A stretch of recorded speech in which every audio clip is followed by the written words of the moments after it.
नमस्कार दोस्तों।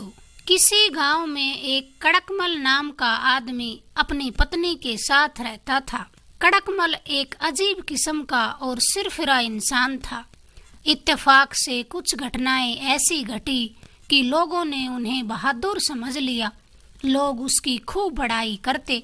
उसकी बहादुरी का जिक्र किसी ने राजा के सामने कर दिया तो राजा ने उन्हें अपने महल बुलाया।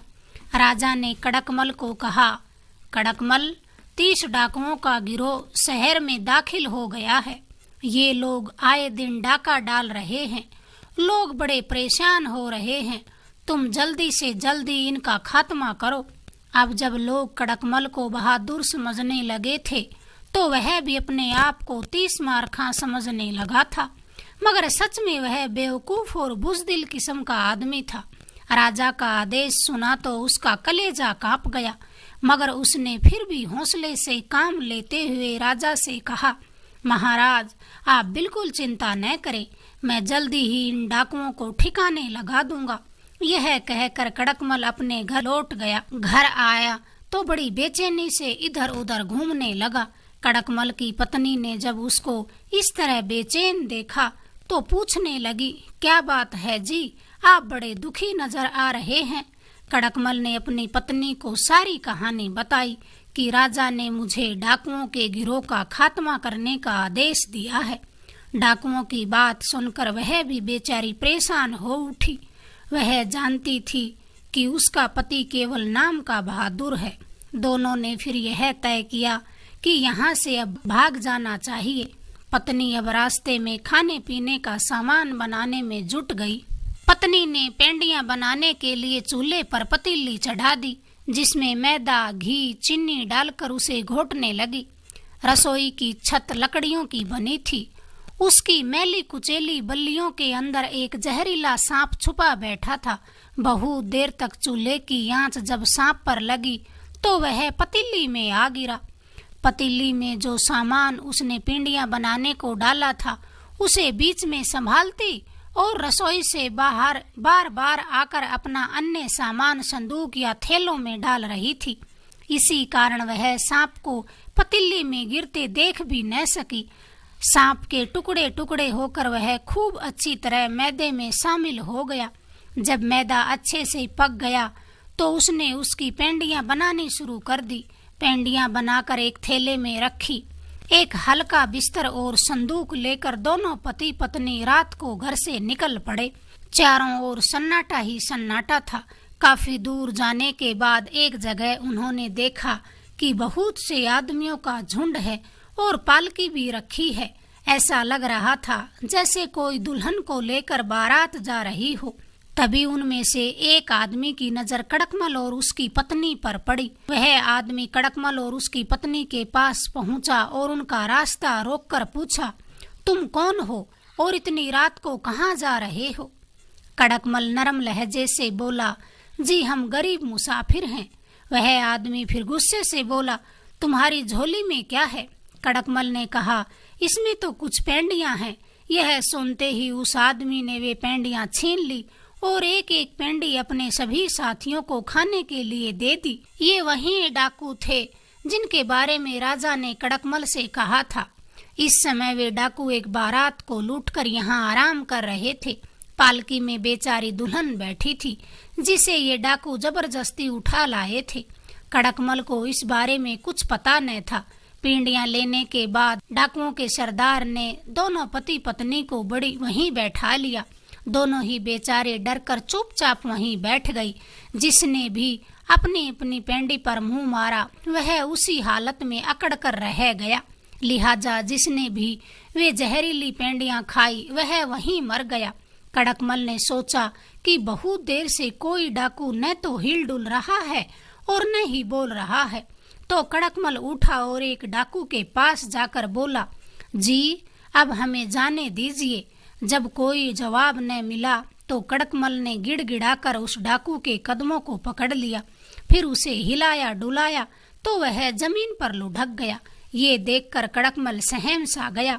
वह दूसरे डाकुओं के पास पहुंचा और उसी तरह से हिला डुला कर देखा तो वे भी वहीं ढेर हो गई। कड़कमल ने सोचा कि हो न हो ये वही डाकू हैं जिनको मारने के लिए राजा ने उन्हें आदेश दिया था। फिर कड़कमल ने पालकी के कहारों से पूछा तो उन्होंने बताया कि ये डाकू ही हैं। यह सुनकर कड़कमल ने डाकुओं का ही एक चाकू लेकर सभी डाकुओं के कान काट लिए और उनका एक हार बना लिया। फिर उसने कहारों से कहा कि पालकी उठाकर मेरे साथ चलो। कहार दुल्हन की पालकी और दहेज का सामान लेकर कड़कमल के साथ चल पड़े। कड़कमल अपने घर पहुंचा।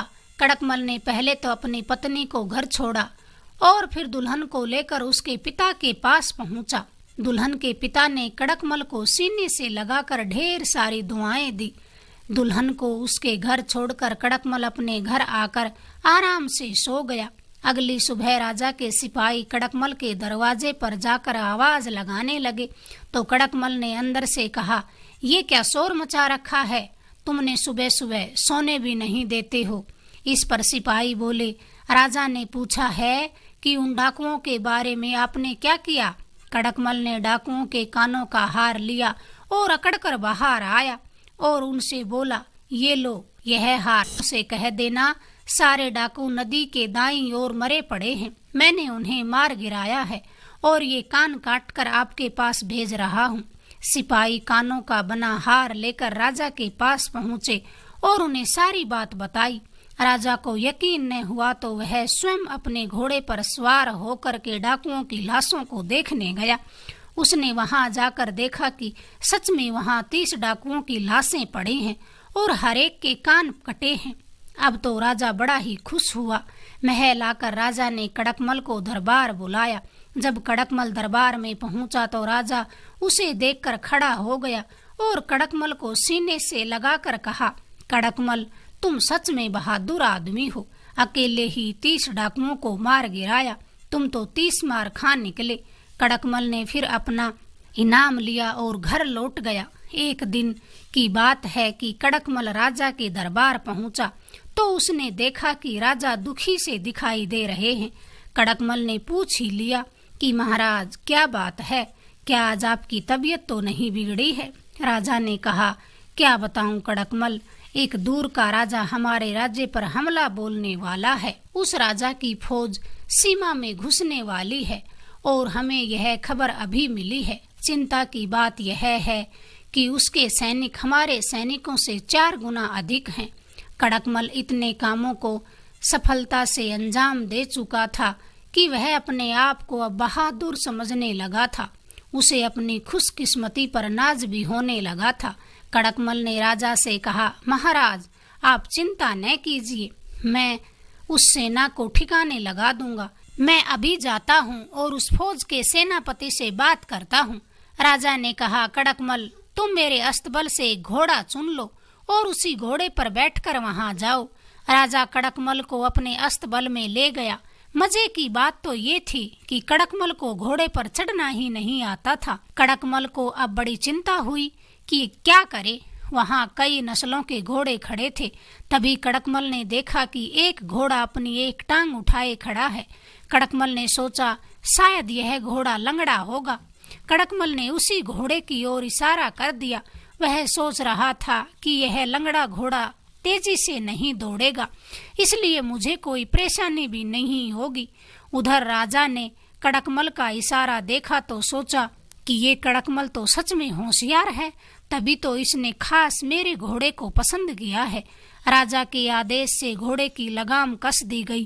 कड़कमल को घोड़े की सवारी तो आती नहीं थी, तो उसने एक तरकीब निकाली और राजा से कहा, महाराज आप किसी से कहकर मुझे घोड़े पर बिठवाकर अच्छी तरह रस्सियों से बांध दीजिए, क्योंकि मैं जिस तरह से वहां जाने वाला हूँ उसके लिए यह जरूरी है। यह सुनकर राजा को हैरानी तो हुई, मगर सोचा कड़कमल के अंदाज ही निराले हैं। कड़कमल को कई आदमियों ने मिलकर घोड़े पर बिठा दिया और मोटी रस्सियों से बांध दिया। इसके बाद कड़कमल ने एक आदमी से कहा कि इस घोड़े को एक चाबुक मारो। जैसे ही घोड़े को चाबुक लगी, घोड़ा हवा से बातें करने लगा। अगर वह रस्सियों में जकड़ा न होता तो जल्दी ही गिर पड़ता। देखते ही देखते घोड़ा और कड़कमल राजा की निगाहों से ओझल हो गए। कड़कमल घोड़े की पीठ पर बैठा था, मगर उसकी हालत डर के मारे खराब हो रही थी। कई बार उसने एड़ लगाकर घोड़े को रोकना चाहा, मगर एड़ लगने से घोड़े की रफ्तार बढ़ती गई।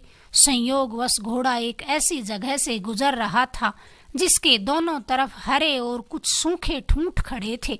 कड़कमल ने सोचा, अब कुछ करना चाहिए, वरना आज मैं जिंदा नहीं बचूंगा। कड़कमल ने एक ठूंठ की टहनी को लपक कर पकड़ा। घोड़ा सरपट दौड़ रहा था तो वह ठूंठ जड़ से उखड़ गया। अब एक भयानक मंजर सामने था। कड़कमल रस्सियों से जकड़ा हुआ घोड़े की पीठ पर बैठा, अपने हाथ में एक बड़ा सा ठूंठ पकड़े हुए जा रहा था।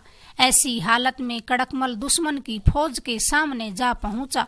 अब घोड़े को सामने से रास्ता न मिला तो उसे रुकना पड़ा। तभी सेनापति ने जब इस हालत में कड़कमल को देखा तो बड़ा हैरान हुआ। आगे बढ़कर उसने कड़कमल को सलाम करके पूछा, आप कौन हैं और कहाँ से आ रहे हैं? कड़कमल ने अकड़ कर कहा, मैं यहाँ के राजा की तरफ से एक संदेश सुनाने आया हूँ कि तुम जल्दी से अपनी फौज को लेकर वापस लौट जाओ, वरना तुम्हारी खैर नहीं।